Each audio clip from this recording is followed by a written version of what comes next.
j'espère que vous allez bien. Aujourd'hui je vous retrouve donc pour faire un petit tutoriel.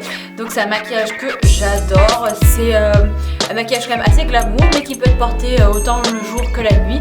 Et j'ai surtout axé donc le maquillage sur la paupière supérieure. J'espère que ce maquillage va vous plaire et je vous retrouve tout de suite pour le tutoriel.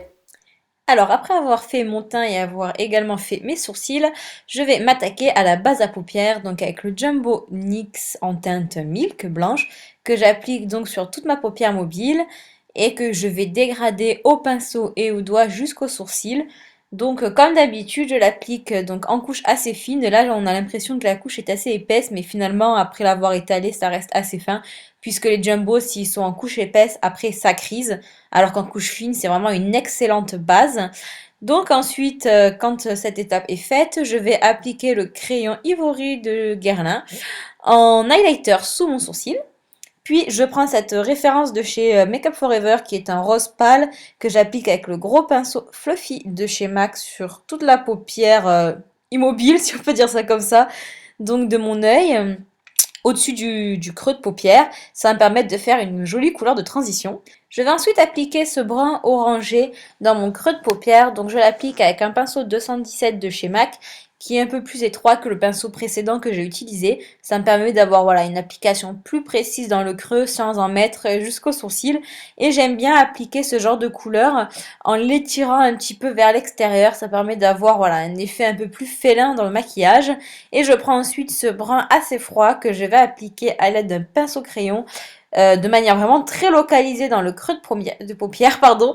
Ça va me permettre donc d'avoir un creux encore plus marqué et j'estompe bien sûr avec un pinceau fluffy. Il faut absolument pas avoir de démarcation. Ça me permet de bien fondre cette couleur avec l'orangé que l'on vient d'appliquer. Et ensuite, je vais m'attaquer à la paupière mobile avec ce fard à paupières beige nacré de chez Makeup Forever également, que j'applique avec un pinceau plat. Donc je l'applique en aplat, tout simplement.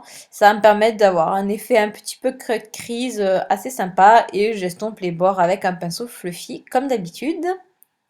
Et ensuite, pour marquer davantage donc cet effet cut crease, je vais utiliser un pigment blanc, donc c'est Vanilla de chez MAC, et je l'applique par-dessus le fard à paupières précédent, ainsi qu'en coin interne. Ça va permettre d'avoir un petit peu de brillance dans ce maquillage assez mat. Donc comme d'habitude, je passe à l'étape mascara et liner, sachant que le liner, je vais l'appliquer de manière assez étirée. Donc sur moi, c'est pas des plus évidents parce que j'ai les paupières supérieures assez tombantes par-dessus la paupière mobile. Donc c'est vrai que pour le liner, c'est pas des plus faciles. Et je mets ensuite mon mascara préféré de tous les temps, comme d'habitude, le arc-en-ciel. Ensuite, je vais passer à l'étape teint avec l'anti-cerne de chez MAC qui est absolument génialissime. J'adore cet anti-cerne. Je pense que je vous en parlerai bientôt dans une prochaine vidéo. Donc je le tapote au doigt pour avoir un maximum de couvrance au niveau du cerne. Et ensuite, ça me permet également de faire des petites retouches au coin externe du maquillage. Et ensuite, j'applique la touche lumière de chez Clinique, qui est absolument divine. Je la préfère même à celle d'Yves Saint Laurent.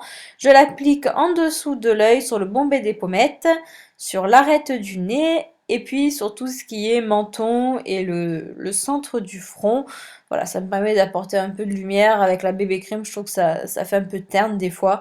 Tout ce qui est fond de teint, c'est assez bien pour cacher les imperfections, mais du coup, ça aplatit un peu le visage. C'est vrai que pour ça, c'est voilà, c'est un bon produit à avoir. En plus, pas des plus chers. Enfin, vraiment, j'adore cette touche lumière. Donc voilà, j'estompe bien le produit. Et puis même si c'est nécessaire, des fois, j'utilise une petite éponge pour bien fondre le tout. Et puis voilà, une fois que tout est fini, j'applique mon mascara sur les cils inférieurs. Donc je fais bien attention à pas regarder vers le bas, sinon ça va tout transférer sur ma paupière inférieure, ça serait la catastrophe. Et je fixe ensuite donc tout le maquillage avec la poudre compacte Prep Plus Prime de chez MAC, donc surtout sur la zone T et légèrement sur les pommettes.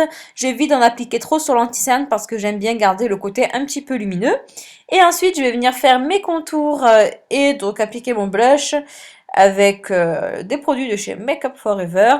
Donc je fais un léger contour comme d'habitude. J'aime pas les choses trop structurées. J'aime bien quand le contour est assez diffus et finalement en halo. J'aime pas les contours vraiment marqués. Je trouve que c'est pas naturel du tout. Et donc une fois que tout ça est fini, voilà, je fais légèrement là mon nez. Donc là c'est pareil, c'est un contour vraiment rapide histoire de redonner un petit peu de forme au visage. Donc là j'applique un blush donc très nude. Et je passe ensuite aux lèvres avec ce crayon de chez Make Up Forever. Donc c'est le même que dans ma dernière vidéo, mais je le trouve vraiment très passe-partout. Il va en fait avec tous les produits nude pour les lèvres.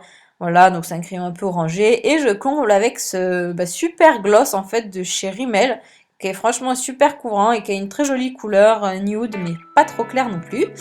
Donc voilà, le look est enfin terminé les filles. Bon ben voilà, le tutoriel est terminé, donc j'espère que vous avez aimé. Quant à moi, je vous fais de très gros bisous et je vous retrouve très bientôt. Ciao ciao les filles!